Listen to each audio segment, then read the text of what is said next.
자, 이번 시간은 이제 공인중개사법 중에서 확인 설명 관련한 내용부터 확인을 하겠습니다. 확인 설명 관련한 내용은 1년에 한 3문제 내외가 출제가 되고요. 그 다음에 나중에 거래계약서라는 문제에서 한 문제 내외, 그 다음에 중개보수에서 보통 2문제 가까이 출제가 되게 됩니다.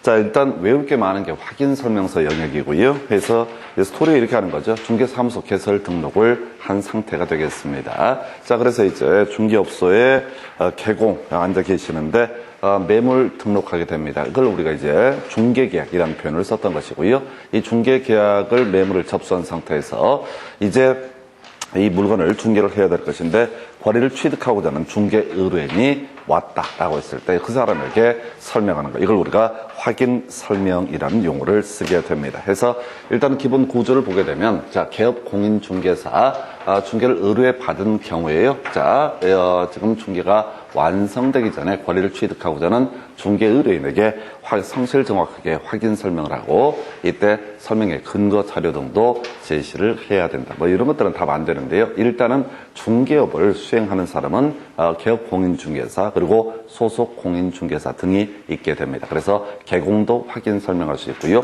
소공도 확인 설명을 할 수가 있다. 다만 중개 보조원이라는 사람은 확인 설명할 의무도 없고 권한도 없습니다. 그 다음에 이제 권리를 중개가 완성되기 전에 확인 설명을 해야 될 것이고요. 권리를 취득하고자 하는 중개 의뢰인에 대해서 확인 설명을 하게 됩니다. 그래서 이 매도인한테는 설명을 하는 것이 아니다. 이게 기본 구조가 되어야 될 것이고, 좀 어려웠던 것이 행정처분에 관한 내용 미리 정리를 해야 되죠. 우리가 이제 개업 공인중개사에 대한 행정처분이라고 하는 게 개설 등록의 취소라고 하는 것이 하나가 있을 수가 있겠고요. 그 다음에 개설 등록의 취소, 또 하나가 업무 정지 처분이라고 하는 것이 있게 됩니다. 그래서 업무 정지하고 개설 등록의 취소가 개공에 대한 바로 관련 사유가 됐던 것이고, 우리 앞에서 쭉 해왔던 얘기 중에 하나가 개설 등록의 취소라고 해서 사회 거의결, 다성량, 정정정 이런 식으로 논의가 됐습니다. 그래서 사망, 해산, 그 다음에 개설 등록 관련해서 거짓 등록, 이중 등록, 결격 사유자의 등록이라고 하는, 결격 사유자가 된 경우 이런 게 있었고, 다른 기업 공인중개사의 소속 공인중개사 등이 되는 등 이중 소속의 문제도 결격 사유가 되게 될 것이고, 다른 사람에게 자기의 성명 또는 상호로 삼켜서 중개 업무를 하게 하거나, 혹은 다른 사람에게 등록증을 양도대여 하는 거, 여기까지가 다성량이 될 테고, 정정정이라고 하는 거, 업무 정지 기간 중에 중개 업무를 하거나 또 자격 정지 기간 중에 있는 소속 공인중개사를 고용을 한 사안, 그리고 제일 중요했던 것이 업무 정지, 업무 정지, 업무 정지 3지나 5지 걸리면 절대적 등록 취소 사유에 걸리게 된다. 이에 비해서 우리 개공에 대한 업무 정지 사유 3개월짜리 기준이 있었고 6개월짜리 기준이 있었죠. 그래서 3인전 확확 거거통 이런 식으로 썼죠. 그래서 3인전 확확 거거통 6등 과공이라고 하는 거, 이런 것이 3월, 그 다음에 6개월에 업무 정지 사유가 되게 된다. 그래서 여기 보게 되면요, 이 개업 공인중개사 관련해서 업무 정지 사유 잘못되어 있는데, 업무 정지 사유에는 소위 이제 성실 정확한 확인 설명을 하지 않았을 때 업무 정지 사유는 포함되지 않습니다. 이게 좀 특이할 만한 문제예요. 이에 비해서 소속 공인중개사에 대해서는 자격 정지 처분이라고 하는 거 3인 확 써서 6이 거작 등에서 여기 하나가 들어갔었고요. 그 다음에 과태료는 어렵지 않죠. 과태료는 공통적인 요소 500 이하의 과태료. 과태료 다시 한번 기억하겠습니다. 전체 그림을 기억을 해 주셔야 될 텐데, 제일 먼저 국토교통부 장관 관련해서 2가지 이슈, 거래정보사업자라고 하는 것이 하나의 이슈가 되겠고요. 그리고 또 하나가 협회라고 하는 거, 요 관련해서는 기본적으로 공제사업까지 묶어서 국토부 장관은 500 이하의 과태료 부과하게 된다. 시도지사와 관련되어 있던 사안에서는 뭐가 있었냐면은 저런 게 있었죠. 시도지사는 정당한 사유 없이 연수교육 받지 아니했을 때 500 이하의 과태료, 자격증 미반납 100만 원 이하의 과태료, 이런 식으로 논의가 될 테고요. 세 번째, 등록관청과 관련해서 봤던 것이, 이 등록관청에서 나와 있는 것이 이 얘기죠. 확인 설명 성실을 정확히 하지 않거나 또는 설명의 근거 자료를 제시하지 아니했을 때 이게 500 이하. 그다음 표시 광고, 부당한 표시 광고도 500 이하의 과태료 이런 걸로 구성을 하게 됩니다. 그래서 자 우리가 이제 좀 특기할 만한 것이 성실 정확히 확인 설명을 하지 않았을 때 이 기업 공인중개사에 대해서 업무 정지 처분이라고 하는 것은 따로 규정되어 있지 않다. 이게 이제 특기할 만한 이슈 중에 하나가 됩니다. 그래서 조금 이제 좀 잡다한 얘기들 확인을 해봤고요. 그래서 자 일단 확인 설명 관련해서 기본적인 의무, 권리를 취득하고자 하는 중개 의뢰인에 대해서 확인 설명을 하게 된다. 행정처분 관련해서 하나 이슈가 될 수가 있겠고요. 자, 그 다음에 이제 실제 본론 들어가서 확인 설명서의 내용이라고 해서 기본 확인사항이라는 개념과 세부 확인사항이라는 개념이 있게 됩니다. 그래서 이 기본 확인사항이라고 하는 것은 기업 공인중개사가 확인한 사항, 직접 공적 장부라든가 현장 답사를 통해서 직접 육안으로 확인한 사항 등을 가지고 설명하는 영역을 기본 확인사항이라고 부르게 될 것이고, 이에 대응해서 세부 확인사항이라는 것은 매도 의뢰인, 임대 의뢰인이 고지해준 사항, 미리 알려준 사항 또는 이제 뭐 중간에 궁금해서 물어본 사항, 물어봐서 확인한 사항을 설명하는 영역을 세부 확인사항이라고 부르게 됩니다. 그래서 하여튼 기본 확인사항, 세부 확인사항 구분하는 게 가장 기본적인 출제 이슈. 그래서 세부 확인사항부터 외우고 들어가야 되죠. 일단 뼈대 잡고 들어가셔야 됩니다. 그래서 실상벽환이라고 하는 것이 하나의 이슈가 되게 될 것이다. 그래서 자 실제 권리 관계, 내 외부 시설물의 상태라고 하는 거, 벽면 도배, 그리고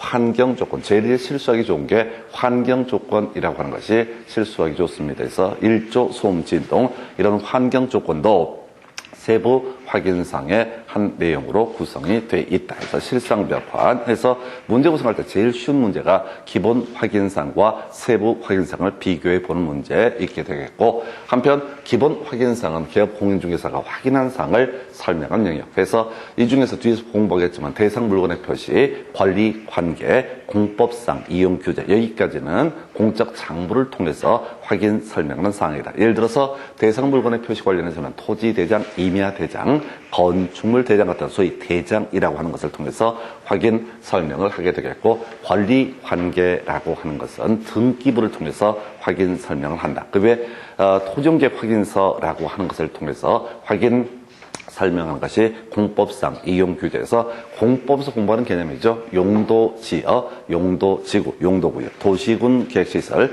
지구 단위 계획 이런 내용들이 바로 공법상 이용 규제 등에 관한 내용이 되게 됩니다. 다만 현장 답사를 통해서 확인 설명하는 게 입관비라고 해서 입지 조건, 관리 비선호 시설이라고 하는 것이 있겠고, 나머지가 거래 예정 금액하고요, 취득 시 부담할 조세 종류와 세율이라고 해서 뭐 이런 것들이 기본 확인사항의 한 내용. 그래서 쉽지 않습니다. 일단은 제일 쉬운 문제가 바로 실상벽환하고 기본 확인사항을 비교하는 게 이슈가 되게 될 테고, 지금 7년 동안 2번 구성이 됐던 것 중에 이런 게 있었어요. 세부 확인사항이라고 하는 것은 고지 받은 사항을 가지고 또는 이제 물어봐서 개공이 중개 대상물에 관해서 물어봐서 확인 설명하는 영역이 될 텐데, 자 기업 공인중개사 매도 의뢰인으로부터 고지 받은 사항 하고요, 또는 고지 안 해주게 되면 자료를 요구해서 확인하는 사항을 기록 설명하는 영역을 세부 확인사항이라고 부르게 됩니다. 그래서 뭐 미리 고지가 돼 있으면 별 문제가 되지 않을 텐데, 기업 공인중개사, 매도 의뢰인, 임대 의뢰인 등이 그 자료 요구를 했는데 여기에 불응하게 되면 당연히 이 내용도 확인 설명을 해야 되고, 그리고 출제 이슈 확인 설명서에도 어떻다 이 사실을 기재해야 된다라고 해서 요걸 가지고 하여튼 2번 답을 뽑아냈습니다. 그래서 자 이게 이제 가장 기본적인 뼈대고요. 자 이제 기본 확인사항부터 달려보도록 하겠습니다. 자 기본 확인사항 볼 때마다 이제 알 것 같은데 또 돌았으면 잊어버리고, 그래서 대상 물건의 표시라고 하는 거, 권리관계, 그다음에 공법상 이용 규제 등에 관한 내용, 이게 이제 기본 구조, 입관비라고 해서 요 현장 답사를 통해서 확인 설명하는 영역이 될 것이다. 그다음에 거래 예정 금액, 취득 시 부담할 조세 종료 세율 이런 것들이 소위 바로 기본적인 기본 확인상의 뼈대가 되는데, 이게 이제 문제라는 게 그렇죠. 이 중개 대상물에 따라서 자 우리가 공부하는 것은 세 가지. 이것이 주거용 건축물일 때, 또 비주거용 건축물일 때, 토지인 중개 대상물일 때 조금씩 달라지죠. 우리가 앞 시간에 공부할 때 중개 대상물이라고 하는 것은 토지, 건물, 그 밖에 정착물 외에 공자, 광업재단, 공장재단, 등기된 임목 이런 것들이 있는데 우리 시험에서 이슈가 되는 것은 세 가지. 토지하고요, 주거용, 그 다음에 비주거용 이렇게 세 가지를 중심으로 구성을 하게 됩니다. 그래서 일단은 이 토지 대장, 임야 대장 등을 통해서 바로 대상 물건에 관한 내용을 확인을 하게 된다 해서 자, 토지 같은 경우는 건물이 없기 때문에 건축물 대장은 필요가 없을 것이다. 두 번째, 권리관계, 소유권 외의 권리 이런 것들을 확인 설명하게 된다 해서 나중에 등기상 증명서라는 용어를 쓰게 됩니다. 그다음 공법상 이용 규제. 요거는 이제 세트 5개 가야 되죠. 지역, 지구, 구역, 도시, 군, 계획시설, 지구, 단위계획. 그래서 요거는 이제 어디서 공부하는 거냐면 국토계획법, 공법 중에서 국토계획법을 통해서 도시군 관리계획이라는 개념을 공부를 하게 됩니다. 그때 이제 깔아버리는 게 용도지역, 용도지구, 용도구역, 기반시설의 설치, 정비 계량, 그리고 지구 단위계획까지 5개. 지금 바로 안 외워져 나중에 공법이랑 같이 매칭돼서 암기를 하시겠고, 여기서 파생되는 주제가 건폐율상한, 용적률 상한. 뒤에서 지적하겠지만 우리가 이제 국토계획법에서 가보면 용도지역 21개에 따라서 일정하게 건폐율 규제, 용적률 규제, 용도 제한의 규제가 나오게 됩니다. 자, 그때 이 건폐율 5, 6, 6, 5, 7, 9, 8, 8, 7, 7, 7, 7 다 20% 이하 계획관리죠. 40% 이하. 자, 이런 숫자들 나오고요. 나중에 용적률 주거적 6개 100%, 150, 200, 250, 300, 500, 상업적 1500, 1300, 1100, 900, 공업적 300, 350, 400, 녹지는 100, 180 이런 식으로 도시적 위적은 다 80%였는데 계획관리적 100%예요. 이런 식으로 국토계획법에서요. 이 건폐율의 최대한도, 용적률의 최대한도가 나오고 그 나중에 가서 외우셔야 돼. 근데 구체적인 이 건폐율 상한, 용적률 상한이라고 하는 것은 조례를 통해서 확인 설명을 뒤에서 보겠습니다. 그래서 사실은 이 앞쪽은 이제 그렇게 많은 출제가 이루어지지는 않는 영역이고요. 그 다음에 입관비에서 입지 조건이 하나의 출제 포인트가 되게 됩니다. 개수가 많다 보니까 착각할 수 있겠고, 일단은 토지부터 시작을 해보겠습니다. 그래서 입관비, 입지 조건이 뭐냐라고 해서 스토리는 도, 접, 대부터 시작을 하게 됩니다. 그래서 도로와의 관계, 접근성, 그리고 대중교통, 이 토지가 접근성이 어떤지, 도로의 관계가 어떤지, 혹은 지금 대중교통, 버스 타고 갈 수 있는지 없는지 이런 것들을 확인 설명을 해야 된다. 자, 그런데 비주거용 건축물의 경우를 보게 되면 도, 접, 대라는 항목 외에도 추가적으로 필요한 게 있어요. 주차장이 있는지 없는지 해서 주차장 여부 등에 대해서 확인 설명을 해야 된다. 그래서 일단 스토리가 외우는 게 도, 접, 대부터 시작해서 주차장이라고 하는 거, 그리고 이제 살 하나 붙여야 되죠. 바로 자, 주거용 건축물에는요. 자, 이게 필요해요. 교육시설과 판매 및 의료시설 등의 내용도 확인 설명을 해야 된다. 그러니까 이런 얘기지. 아파트를 사고 팔 때, 아파트를 매수하고자 하는 사람에게 확인 설명할 때 이 아파트 단지 안에서 초등학교, 중학교, 고등학교가 어디에 있는지 이런 것들을 설명해야 되고요. 백화점, 이게 판매시설이 되겠죠. 병원, 의원 이런 것들이 어디에 있는지 이런 것들을 확인 설명을 하게 된다서 일단 스토리 도, 접, 대부터 시작해서 주차장, 거기다 추가할 것이 주거용 건축물에 있어서는 교육시설, 판매 및 의료시설에 관한 내용도 확인 설명을 하게 된다. 이런 식으로 스토리를 잡아가게 됩니다. 그 다음에 이제 관리라고 하는 것이 나오는데, 자, 토지는요, 따로의 관리를 하지 않습니다. 그래서 토진 중개 대상물에 있어서 확인 설명서의 영역, 내용에는 바로 관리에 관한 항목이 존재하지 않습니다. 요건 이제 어디랑 연계가 되냐면, 자, 부동산 학개론을 가서 공부하다 보면은 그런 얘기를 하게 됩니다. 부동산 업의 분류라고 해서 외울 때 이렇게 갔어요. 임공관중자가 임대업이라고 하는 거, 공급업이라고 하는 거, 관리업이라고 하는 거, 중개업, 중개 및 대리업, 투자 자문업이라고 하는 거, 감정 평가업 이런 식으로 분류가 되어서 임공관중자감 7년 동안 2번 나온 주제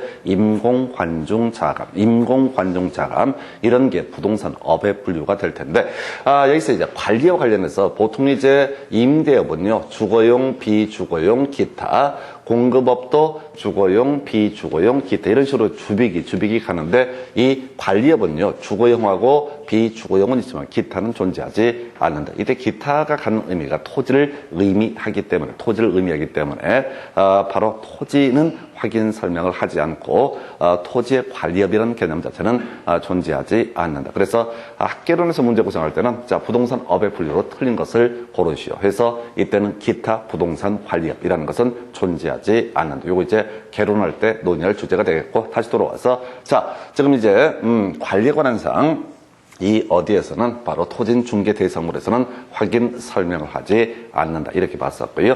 그 다음에 이제 비선호시설이라고 하는 거 보니까 비주거용 건축물에 있어서는 비선호시설이라고 하는 것이 확인 설명할 영역이 없습니다. 이게 이제 그래서 외울 때 이런 식으로 가야 돼. 자, 빛 속에 들어가게 되면요. 비가 내리는 빛 속에 들어가면 비가 보이지 않는다. 그래서 비주거용 건축물에는 비선호시설에 관한 항목이 확인 설명할 영역이 아니다 해서 요거 16년 동안 한 번 나왔어요. 물론 아작납니다. 이런 거 내버리면 어렵기 때문에 해서 비주거용 건축물에는 어떻다 비선호시설에 관한 내용이 확인 설명할 내용이 아니다. 반경이죠. 1km 이내에 비선호시설이 있으면 아파트 할 때 이 근처에 쓰레기 매각장이 있어요. 토지도 이 근처에 장사시설이 있어요. 이런 것들을 확인 설명을 해야 되지만 상가 이렇게 중개를 하거나 할 때는 비선호시설에 관한 사항은 확인 설명할 사안이 아니다 해서 자, 지금 앞에서 이제 대상 물건의 표시, 권리 관계, 그 다음에 공법상 이용 규제 뭐 이런 것도 있었고요. 그 다음에 입관비라고 세트 잡아주셔야 되고, 그리고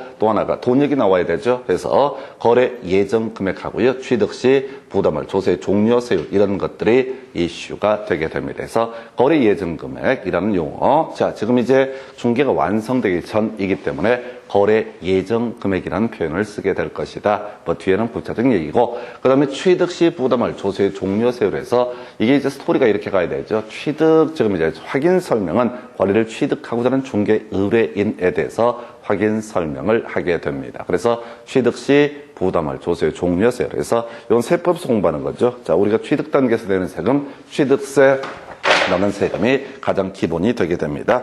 자, 한편 이 취득세와 관련해서 부가세로서 지방교육세, 농어촌 특별세라는 세금이 있게 됩니다. 그래서 지방교육세는 지방세 일종이고 농어촌 특별세는 바로 국세 일종이 되게 됩니다. 하여튼 요즘엔 조금 안 나오고 있는데 일단은 이렇게 해서 기본 확인사항 확인해 드렸고요. 그 다음에 이제 세부 확인사항이라고 하는 걸 보시게 되면은 실상벽판, 일단 뼈대 잡고 들어가야 되죠. 실상벽판에서 실제 권리 관계 등 해서 그 다음에 내 외부 시설물의 상태에서 상자, 벽면 도배에서 벽자, 그 다음에 환경 조건에서 환자라고 해서 실상 벽판이라고 하는 거, 이게 세부 확인사항. 자, 이런 것들은 공적 장부라든가 현장 답사를 통해서 확인할 수 없는 영역으로 해석을 합니다. 그래서 누가 개업 공인중개사가 자, 중개 의뢰인한테, 매도 의뢰인, 임대 의뢰인한테 바로 고지받은 사항, 이게 이제 실제 권리관계 영역이 될 테고, 나머지 상벽환 이 세 가지는 자료를 요구해서 그래서 확인 설명하는 영역이 바로 지금 세부 확인상에 해당이 되게 됩니다. 자, 이때 제일 이슈, 거의 대부분 문제는 소방에 관한 것이 이슈가 되게 됩니다. 소난성에서 소방, 난방 방식, 승강기 등에 관한 내용. 그래서 이게 착각할 수 있다고 그랬어요. 승강기 하게 되면은 누구나 다 탈 수 있는 것으로. 자, 절대 아닙니다. 승강기는 그 입주민만 탈 수가 있어요. 그래서 우리가 이제 개업 공인중개사가 지금 소방, 그다음에 난방 방식, 승강기 그 중개 대상물에 입주를 들어갈 수가 없거든요.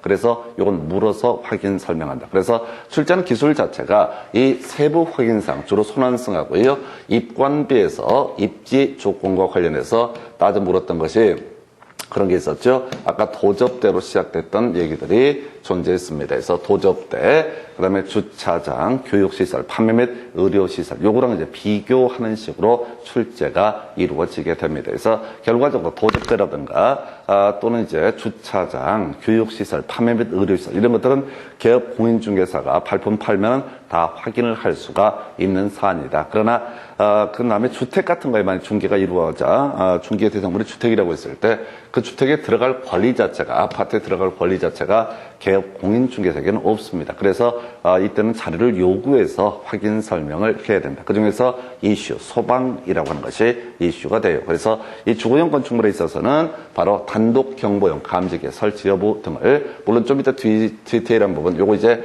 아파트를 제외한 아파트를 제외한 각종 주거용 건축물에 있어서는 단독 경보용 감지기의 설치 여부를 확인 설명을 해야 된다. 이렇게 가게 됩니다. 이게 나중에 이슈가 되게 될 거예요. 자, 계속 이것만 내고 있고요. 그 다음에 이제 난방 방식 승강기는 큰 문제가 안 돼요. 그래서 전에는 승강기가 좀 냈었는데 요즘에는 거의 단독 경보용 감지기의 설치 여부 설명 간단하게 미리 드리면은, 자, 이게 이제 요 근래 화재 등이 사회적으로 자꾸 이제 문제가 되는데, 화재가 뭐 나는 게 문제가 아니라 법이 개정이 돼요. 그래서 과거에는 비주거용 건축물이라든가 아파트는 소화전, 비상벨 이런 것들을 다 의무적으로 설치하게 돼 있습니다. 아파트 불나면 사람 많이 다치니까 미리 아파트 지을 때 소화전, 비상벨을 다 설치하게 돼 있어요. 어떤 아파트를 가도 소화전, 비상벨은 아무리 오래됐어도 다 설치가 돼 있습니다. 그런데 이제 소위 단독주택 등 아파트를 제외한 나머지 공동주택 등 이런 데는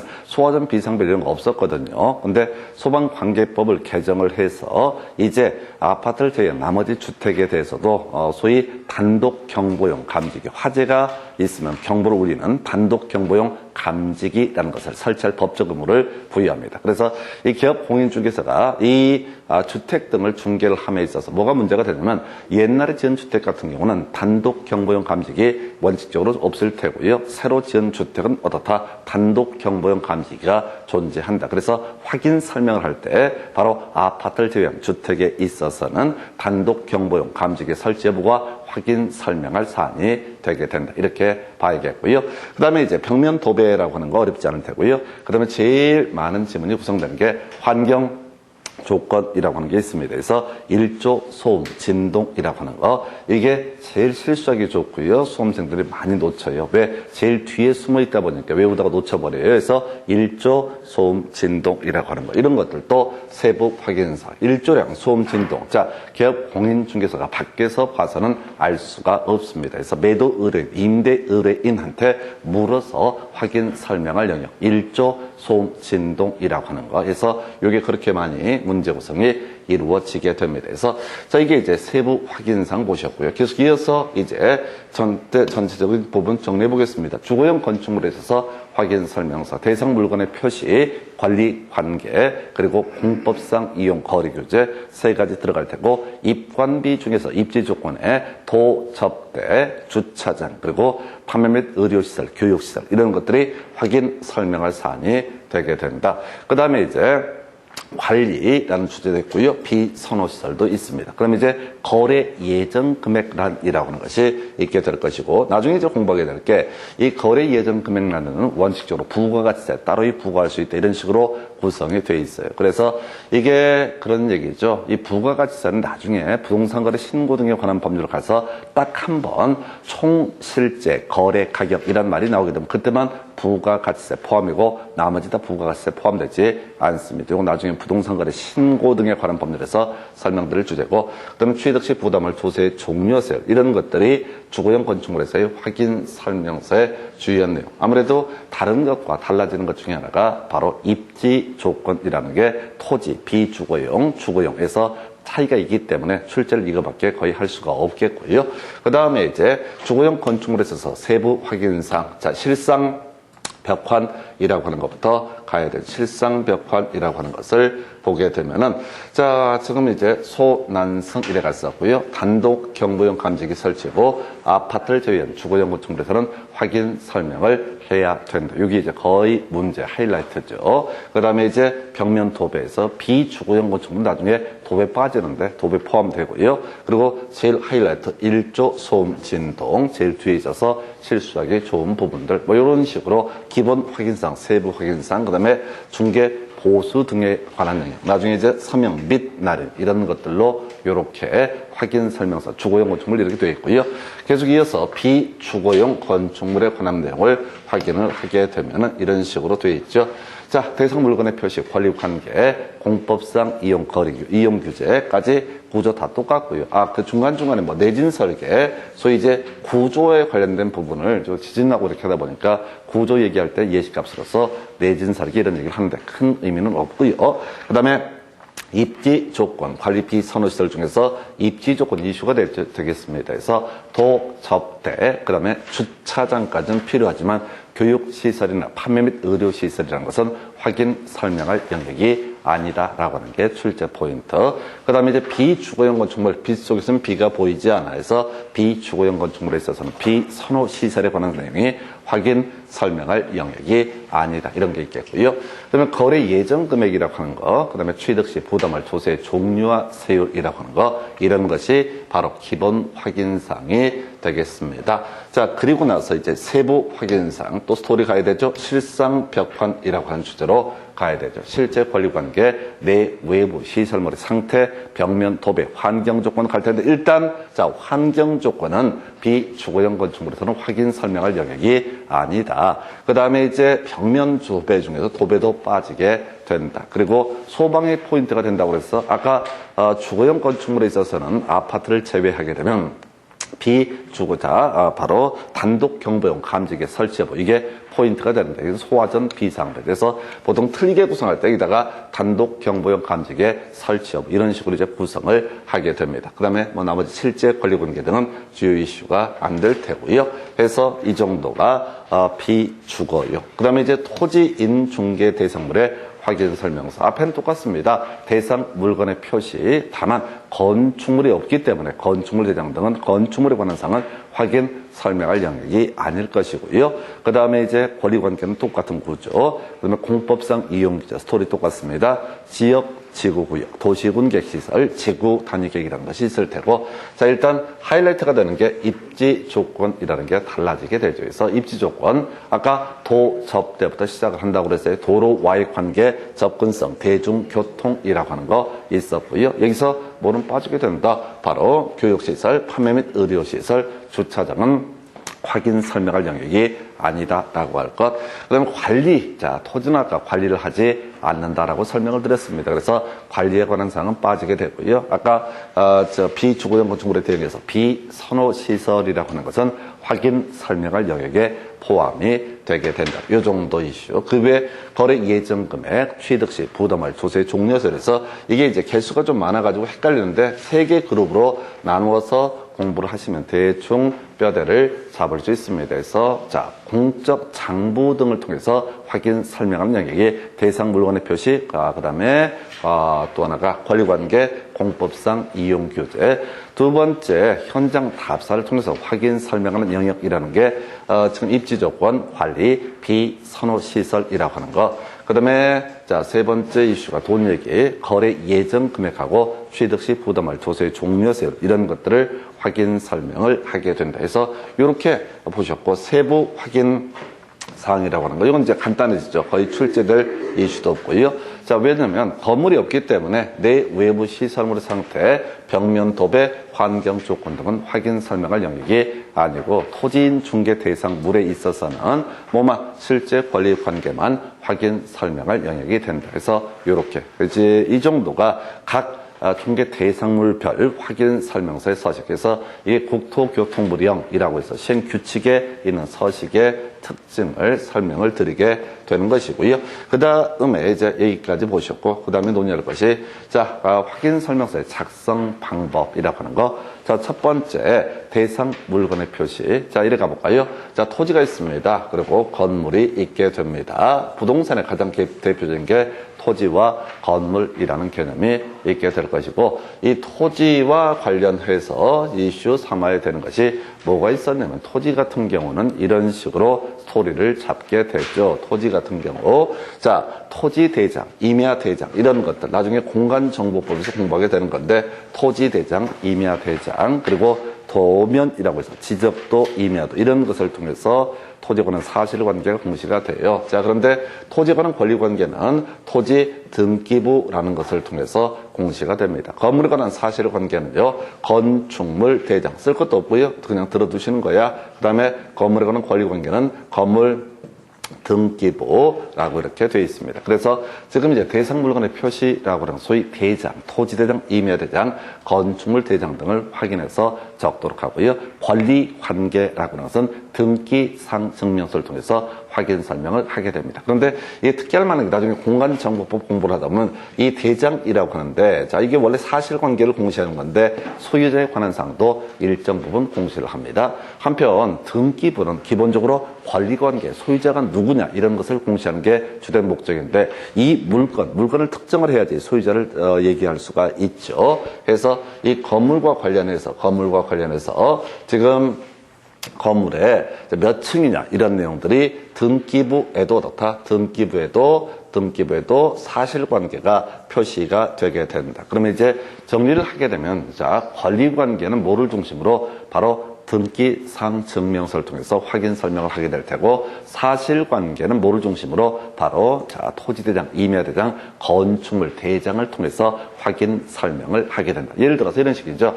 토지대장의 소유자가 갑으로 되어 있고, 건축물, 자, 토지 등기부에는 소유자가 을로 되어 있으면 등기부를 먼저 바꾸기 때문에 등기부를 중심으로 확인 설명을 해야 된다. 한편, 자, 이 건축물 대장에는 4층으로 되어 있는데 건물 등기부에는 3층으로 되어 있다. 그럼 아직 등기부가 안 바뀐 거거든요. 그래서 이때는 대장을 중심으로 확인 설명을 한다 해서 소유권 외의 권리 같은 소유권 주로 중심이 될 텐데, 권리관계는 뭐를 중심으로 등기상 증명서를 통해서 확인 설명을 하게 될 것이고, 그 다음에 이에 대응해서 지금 뭐 있었죠? 자, 사실관계는 대장을 중심으로 확인 설명을 하게 된다. 자, 그 다음에 좀 어려운 게, 자, 지금 지역, 지구구역, 도시, 군, 계획시설, 지구, 단위계획, 뭐 이런 것들이 나오게 되죠. 이런 것들이, 자, 지금 이제 공법상 이용 규제가 되게 될 텐데, 이 공법상 이용 규제라고 하는 거, 토지용계획 확인서의 내용을 통해서 확인 설명을 하게 될 것이다. 이게 이제 기본 구조가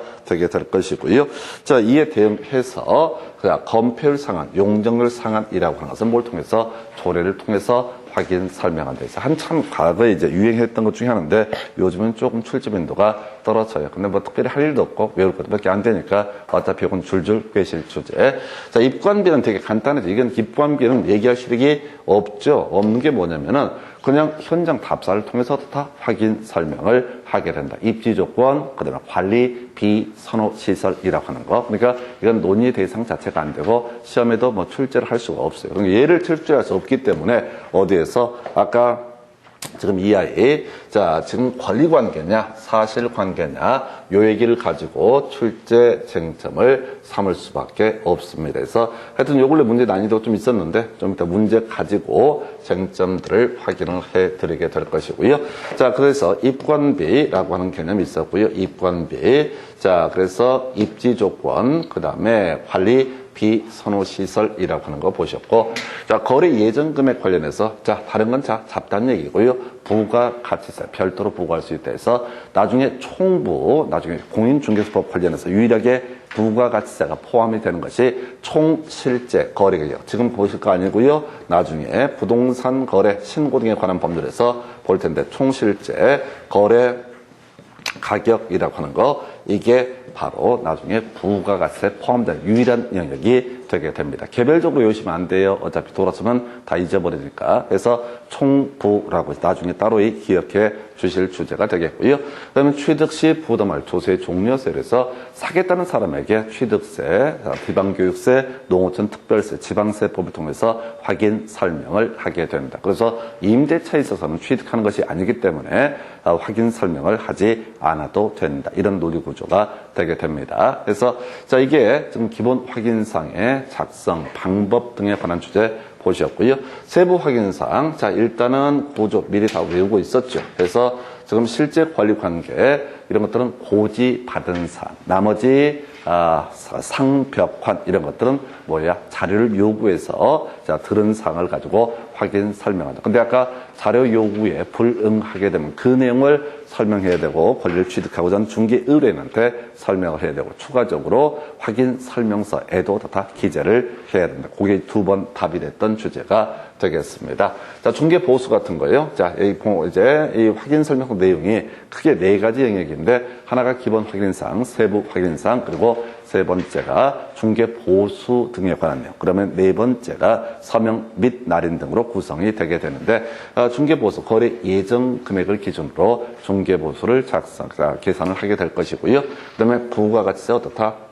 별도로 부과할 수 있다. 부가가치는 무조건 제외입니다. 따로 이 부과하는 건 별개의 문제로. 자, 그리고 나서 서명 및 날인해서, 자, 우리가 이제 앞에서 벌칙사항을 먼저 공부하신 분들은 기억하실 거예요. 그래서 서명 및 날인 두 군데에서만 문제가 된다고 그랬습니다. 확인 설명서 그리고 거래 계약서에서만 서명 및 날인, 나머지 다 서명 또는 날인 이렇게 되어 있고, 실제 문제 구성을 해갈 때는 소속 공인중개사가 중개를 했을 때 그때 개공, 소공 모두 어떻다? 서명 및 날인해야 된다라고 하는 거. 그래서 거래 계약서 확인 설명서만 뭐라고요? 서명 및 날인의 문제가 나오게 된다. 이렇게 보시겠고, 자, 확인 설명서의 교부라고 해서, 교부 누가 하냐면요, 개업 공인중개사가 교부합니다. 자, 우리 거래 계약서, 그다음에 확인 설명서 작성은 소공도 할 수 있게 되어 있습니다. 그러나 교부 그리고 보존이라고 하는 것은 오직 개공만이 하는 거다. 나중에 업무 정지 사유 다시 한번 체크하실 때 3인전 확 그거 통해서 확 들어갔을 때 그중에 확 중에 하나가 확인 설명서 교부 보존 의무를 다하지 않게 되면 3월 이내에 소위 이제 업무 정지 사유가 될 것이고, 거래 계약서 자 교부 보존 등을 하지 않게 되면 역시 3월 이내에 업무 정지 사유로 해석을 하게 됩니다. 그래서 나중에 3인전 확 그거 통할 때 3월 6개월짜리에 자 업무 정지 사유 보셨고요. 자, 보존 연한 3년이죠. 바로 비교할 것이 앞에서 전속 중개 계약이라고 하는 거 3년간 보존해야 되고요. 그 다음에 지금 또 하나 뭐라고요? 확인 설명서도 몇 년? 3년 동안 보존을 해야 된다라고. 나중에 거래 계약서 5년. 그래서 문제 이렇게 아예 묶어서 출제가 됐던 적도 있습니다. 그래서 보존 3개가 필요하다고요. 전속 중개 계약서 3년 동안 보존해야 되고요. 그 다음에 지금 확인 설명서 3년 동안, 거래 계약서 5년 동안 보존을 해야 된다. 한편 전속 중개 계약서가 됐든 확인 설명서가 됐든 거래 계약서가 됐든 교부를 하는 것은 오직 누구만이 할 수 있다? 바로 개업 공인중개사만이 교부를 할 수가 있다. 그래서 이게 이제 법조문이 애매하게 되는 그런 느낌이 있어서 착각할 수 있는데, 어찌됐든 교부하고 보존은 오직 누구만이 할 수 있다? 개업 공인중개사만이 할 수 있다. 이렇게 그림을 잡아가게 됩니다. 그래서 자, 이 정도가 확인 설명서의 내용이고요. 잠시 끊었다가 나머지 내용 이어서 하겠습니다.